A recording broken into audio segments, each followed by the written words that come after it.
Hi ಎಲ್ಲರಿಗೂ ನಮಸ್ಕಾರ. Welcome to Anjali YouTube channel. So ಇವತ್ತೇನು ಡಿಸ್ಕಷನ್ ಮಾಡ್ತಾ ಹೋಗೋಣ ಅಂತಂದರೆ ಕರೆಂಟ್ ಅಫೇರ್ಸ್ ಆಗಿರುತ್ತೆ.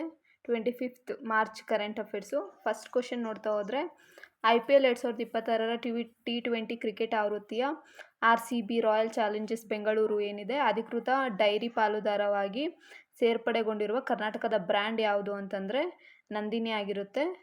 ಸೊ KMF RCB ಜೊತೆಯಲ್ಲಿ ಡೈರಿ ಪಾರ್ಟ್ನರ್ ಆಗಿ ಸೇರ್ಪಡೆಗೊಂಡಿದೆ. Karnataka milk federation Nandini brand 28/2026ರಲ್ಲಿ ಪ್ರಾರಂಭವಾಗಲಿರುವ IPL T20 ಏನಿದೆ ಕ್ರಿಕೆಟ್ ಆವೃತ್ತಿಯ ರಾಯಲ್ ಚಾಲೆಂಜರ್ಸ್ ಬೆಂಗಳೂರು ತಂಡದೊಂದಿಗೆ ಅಧಿಕೃತ ಡೈರಿ ಪಾಲುದಾರಿಕೆಯನ್ನು ಘೋಷಿಸಿದೆ.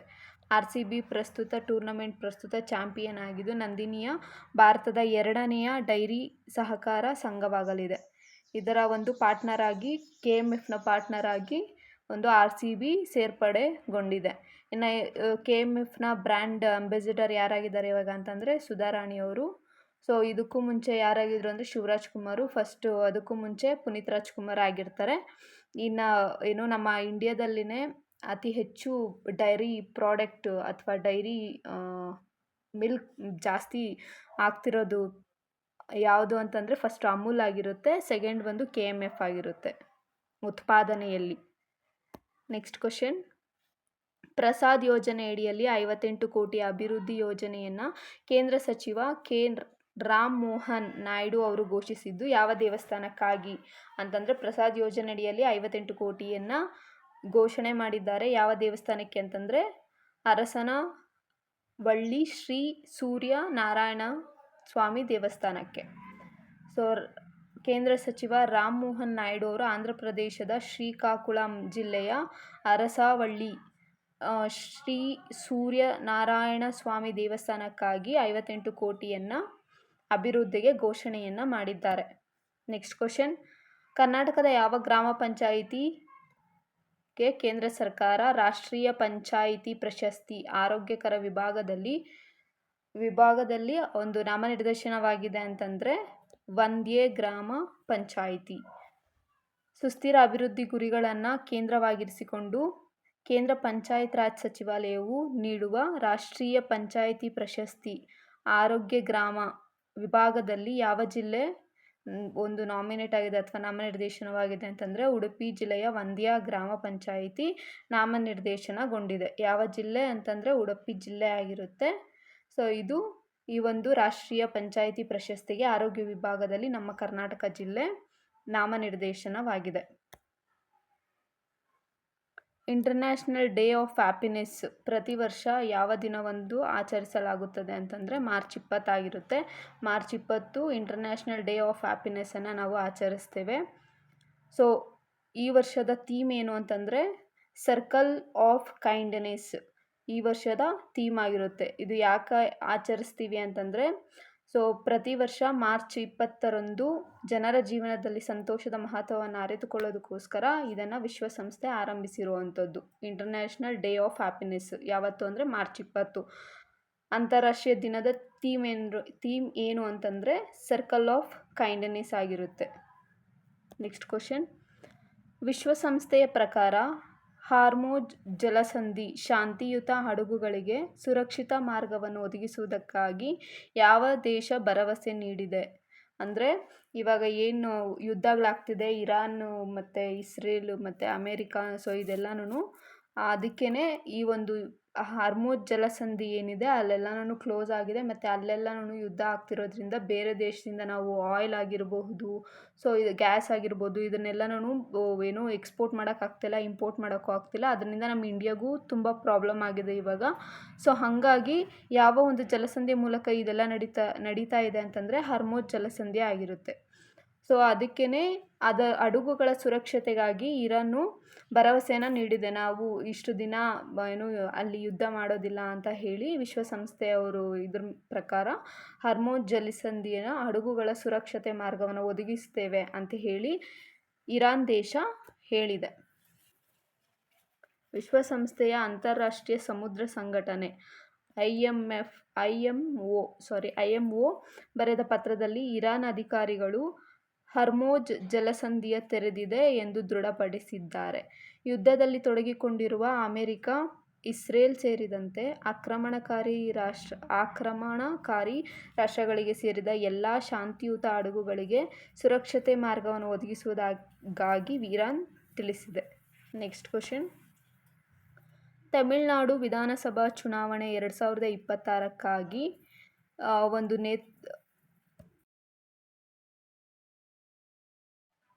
ಚುನಾವಣೆಗಾಗಿ 2026ರ ಎಐಎಡಿಎಂಕೆ ನೇತೃತ್ವದ ಎನ್ಡಿಎ ಮೈತ್ರಿಕೂಟ ಸೇರ್ಪಡೆಗೊಂಡಿರುವ ತಮಿಳುನಾಡಿನ ತಮಿಳ್ ಮಾನಿಲ್ ಕಾಂಗ್ರೆಸ್ ಟಿಎಂಸಿ ಪಕ್ಷವು ಯಾವ ಚಿಹ್ನೆಯಲ್ಲಿ ಸ್ಪರ್ಧಿಸಲಿದೆ ಅಂತಂದರೆ ಲೋಟಸ್ ಆಗಿರುತ್ತೆ. ಸೊ ತಮಿಳುನಾಡು ಎಲೆಕ್ಷನ್ನಲ್ಲಿ ಚಿಹ್ನೆ ಬಗ್ಗೆ ಡಿಸ್ಕಷನ್ ಆಗಿರುತ್ತೆ. ಜೆ.ಕೆ. ವಸನ್ ನೇತೃತ್ವದ ತಮಿಳ್ ಮಾನಿಲ ಕಾಂಗ್ರೆಸ್ ಟಿಎಂಸಿ ಪಕ್ಷವು ತಮಿಳುನಾಡು ವಿಧಾನಸಭೆ ಚುನಾವಣೆಯಲ್ಲಿ 2026ರ ಎಐಎಡಿಎಂಕೆ ನೇತೃತ್ವದ ಎನ್ಡಿಎ ಮೈತ್ರಿಕೂಟಕ್ಕೆ ಸೇರ್ಪಡೆಯಾಗಿದೆ. ಪಕ್ಷವು 5 ಸ್ಥಾನಗಳನ್ನು ಗೆದ್ದುಕೊಂಡಿದ್ದು, ಚುನಾವಣಾ ಆಯೋಗಕ್ಕೆ ಸೈಕಲ್ ಚಿಹ್ನೆಗೆ ಸಂಬಂಧಿಸಿದಂತೆ ತಾಂತ್ರಿಕ ಸಮಸ್ಯೆಗಳಿಗಾಗಿ ಬಿಜೆಪಿಯ ಲೋಟಸ್ ಚಿಹ್ನೆಯಲ್ಲಿ ಸ್ಪರ್ಧಿಸಲಿದೆ ಅಂತ ಘೋಷಣೆ ಮಾಡಲಾಗಿದೆ. ಸೊ ನ್ಯಾಷನಲ್ ಪಾರ್ಟೀಸ್ ಯಾವ್ದ್ಯಾವ್ದಿದ್ದಾವೆ ಅಂತ ಕಮೆಂಟ್ ಮಾಡಿ ತಿಳಿಸಿ. Next question. ಕರ್ನಾಟಕ ಸ್ಥೂಲ ರಾಜ್ಯ ಆಂತರಿಕ ಉತ್ಪನ್ನ ಬೆಳವಣಿಗೆ ದರ ಎಂದು ಮುಖ್ಯಮಂತ್ರಿ ಸಿದ್ದರಾಮಯ್ಯ ಅವರು ಮಾರ್ಚ್ 25, 2026ರಂದು ವಿಧಾನಸಭೆಯಲ್ಲಿ ತಿಳಿಸಿದ್ದಾರೆ. 7.8 ಆಗಿರುತ್ತೆ. ಗ್ರಾಸ್ ಸ್ಟೇಟ್ ಡೊಮೆಸ್ಟಿಕ್ ಪ್ರಾಡಕ್ಟ್ ಬೆಳವಣಿಗೆ ಎಷ್ಟಾಗಿದೆ ಅಂತ ಮುಖ್ಯಮಂತ್ರಿ ಅವರು ಹೇಳಿದ್ದಾರೆ ಅಂತಂದರೆ, ಸೊ ಬಜೆಟಲ್ಲೂ ಹೇಳಿದ್ದಾರೆ ಇದನ್ನು. 7.8 ಆಗಿರುತ್ತೆ. ಗ್ರಾಸ್ ಸ್ಟೇಟ್ ಡೊಮೆಸ್ಟಿಕ್ ಪ್ರಾಡಕ್ಟ್ ಆಗಿರುತ್ತೆ. 2026 ಮಾರ್ಚ್ 25ರಂದು ವಿಧಾನಸಭೆಯಲ್ಲಿ ಬಜೆಟ್ ಚರ್ಚೆಗೆ ಪ್ರತಿಕ್ರಿಯಿಸಿದ ಮುಖ್ಯಮಂತ್ರಿ ಸಿದ್ದರಾಮಯ್ಯ ಅವರು, ಕರ್ನಾಟಕವು 7.8ರಷ್ಟು ಜಿಎಸ್ಡಿಪಿ ಬೆಳವಣಿಗೆ ದರವನ್ನು ಸಾಧಿಸಿದೆ ಎಂದು ಹೇಳಿದರು. ಇದು ದೇಶದಲ್ಲಿಯೇ ಅತಿ ಹೆಚ್ಚು ದರವಾಗಿದ್ದು, ತೆಲಂಗಾಣ 7.1 ಇದೆ, ಆಂಧ್ರ ಪ್ರದೇಶ 6.9 ಇದೆ, ತಮಿಳುನಾಡು 6.8 ಇದೆ. ಅದಕ್ಕೆ ಎಲ್ಲದಕ್ಕೂ ಕಂಪೇರ್ ಮಾಡಿದ್ರೆ ನಮ್ಮ ಕರ್ನಾಟಕ ಜಾಸ್ತಿ ಇದೆ ಅಂತ ಹೇಳಿ ಸಿದ್ದರಾಮಯ್ಯ ಅವರು ಬಜೆಟಲ್ಲಿ ಹೇಳಿದ್ದಾರೆ. GSDP important. 7.8%ರಷ್ಟು ಇದೆ ನಮ್ಮ ಕರ್ನಾಟಕದ್ದು. 2026 ಮಾರ್ಚ್ನಲ್ಲಿ ನೇಪಾಳದ ರಾಷ್ಟ್ರೀಯ ರಾಜಕೀಯವನ್ನು ಪ್ರವೇಶಿಸಿದ ಮೊದಲ ತೃತೀಯ ಲಿಂಗಿ ಮಹಿಳೆ ಯಾರು? ಟ್ರಾನ್ಸ್ಜೆಂಡರ್ ಯಾರು ಅಂತಂದರೆ ಭೂಮಿಕಾ ಶ್ರೇಷ್ಠ ಅವರು ನೇಪಾಳದ ರಾಷ್ಟ್ರೀಯ ಕಾಂಗ್ರೆಸ್ ಒಂದು ರಾಜಕೀಯವನ್ನು ಪ್ರವೇಶಿಸಿದ ಮೊದಲ ಟ್ರಾನ್ಸ್ಜೆಂಡರ್ ಆಗಿರ್ತಾರೆ ಎಂಬ ಮಹಿಳೆ ಹೆಗ್ಗಳಿಕೆಗೆ ಪಾತ್ರವಾಗಿದ್ದಾರೆ. ಇವರು ನೇಪಾಳದ ಶಾಸಕಾಂಗಕ್ಕೆ ಆಯ್ಕೆಯಾದರು. ನೇಪಾಳವು LGBTQ ಸಮುದಾಯದ ಹಕ್ಕುಗಳ ವಿಷಯದಲ್ಲಿ ದಕ್ಷಿಣ ಏಷ್ಯಾದಲ್ಲಿಯೇ ಮುಂಚೂಣಿಯಲ್ಲಿದೆ. Next question. ಮಾರ್ಚ್ 2026ರಂದು ರಾಜ್ಯವು ಏಕರೂಪ ನಾಗರಿಕ ಸಂಹಿತೆ ಯೂನಿಫಾರ್ಮ್ ಸಿವಿಲ್ ಕೋಡ್ UCC ಮಸೂದೆಯನ್ನು ಅಂಗೀಕರಿಸಿದ 2ನೇ ರಾಜ್ಯ ಗುಜರಾತ್ ಆಗಿರುತ್ತೆ.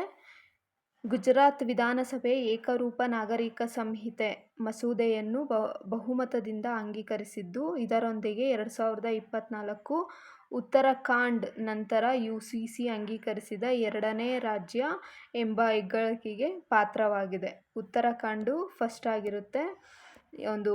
UCCಯನ್ನು ಅಂಗೀಕರಿಸಿ ಅಡಾಪ್ಟ್ ಮಾಡ್ಕೊಂಡಿದ್ದು ಫಸ್ಟ್ ಯಾವುದು ಅಂತಂದರೆ ಉತ್ತರಾಖಂಡು, ಸೆಕೆಂಡ್ ಬಂದು ಗುಜರಾತ್ ಆಗಿರುತ್ತೆ. Next question. ಇತ್ತೀಚೆಗೆ ಸುದ್ದಿಯಲ್ಲಿದ್ದ ಹಾರ್ಮುಜ್ ಜಲಸಂಧಿ ಯಾವ 2 ದೇಶಗಳ ನಡುವೆ ಇದೆ? ಸೊ ಆವಾಗಲೇ ಒಂದು ಕ್ವಶನ್ ಡಿಸ್ಕಷನ್ ಮಾಡಿದ್ದೀವಿ ಹಾರ್ಮುಜ್ ಜಲಸಂಧಿಗೆ ಸಂಬಂಧಿಸಿದಂತೆ. ವಿಶ್ವಸಂಸ್ಥೆ ಹಾರ್ಮುಜ್ ಜಲಸಂಧಿ ಏನಿದೆ ಅದಕ್ಕೆ ಸುರಕ್ಷತೆಯನ್ನು ಒದಗಿಸಬೇಕು ಅಂತ ಹೇಳಿ ಇರಾನ್ ಸರ್ಕಾರ ವಿಶ್ವಸಂಸ್ಥೆಗೆ ಒಂದು ಹೇಳಿದ್ದಾರೆ ಪತ್ರದ ಮುಖಾಂತರ.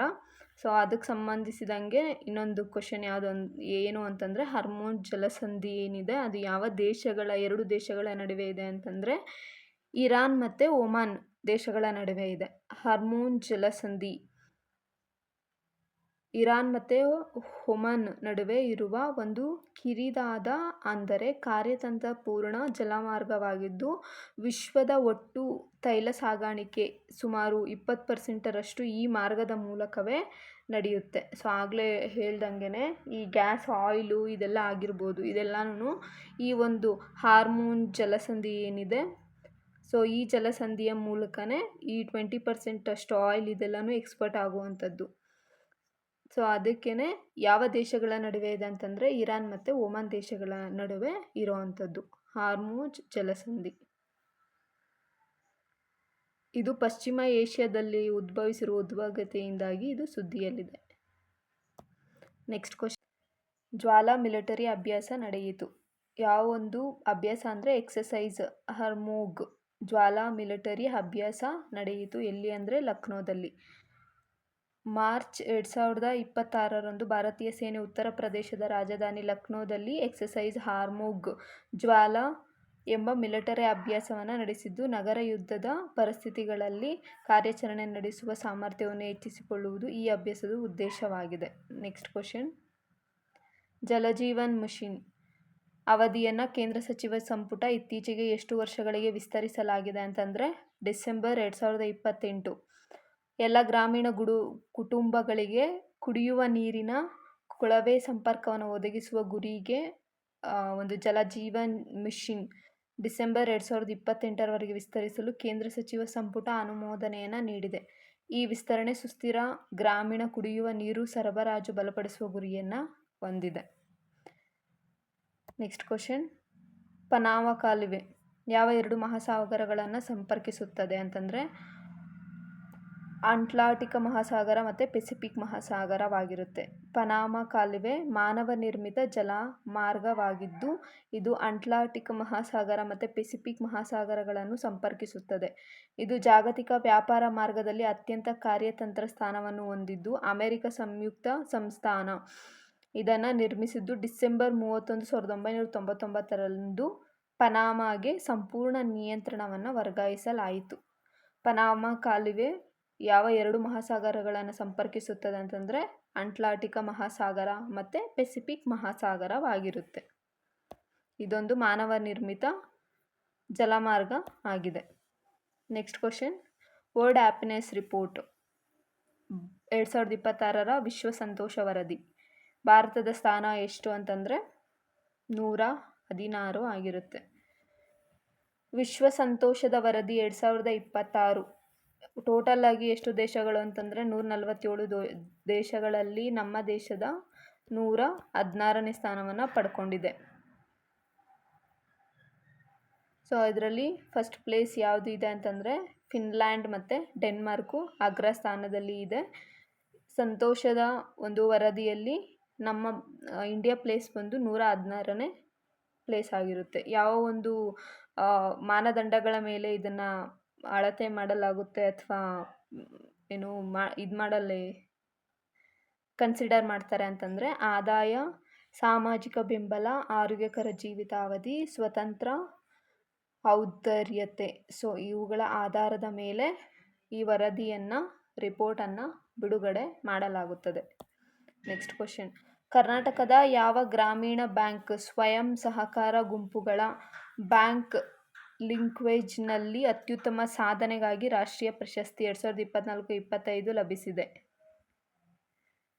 ಕರ್ನಾಟಕ ಗ್ರಾಮೀಣ ಬ್ಯಾಂಕ್ಗೆ ಈ ಒಂದು ಸಹಕಾರ ಗುಂಪಿನ ಬ್ಯಾಂಕ್ ಲಿಂಕೇಜ್ನಲ್ಲಿ ಅತ್ಯುತ್ತಮ ಸಾಧನೆಗಾಗಿ ಈ ಪ್ರಶಸ್ತಿಯನ್ನು ನೀಡಲಾಗಿದೆ. ಸ್ವಯಂ ಸಹಕಾರ ಗುಂಪುಗಳು ಈ ಒಂದು ಬ್ಯಾಂಕ್ ಲಿಂಕೇಜ್ನಲ್ಲಿ ಅತ್ಯುತ್ತಮ ಸಾಧನೆಗಾಗಿ ಕೇಂದ್ರ ಗ್ರಾಮೀಣ ಅಭಿವೃದ್ಧಿ ಸಚಿವಾಲಯದಿಂದ 2024-25ನೇ ಸಾಲಿನ ರಾಷ್ಟ್ರೀಯ ಪ್ರಶಸ್ತಿ ಗೆದ್ದುಕೊಂಡಿದೆ.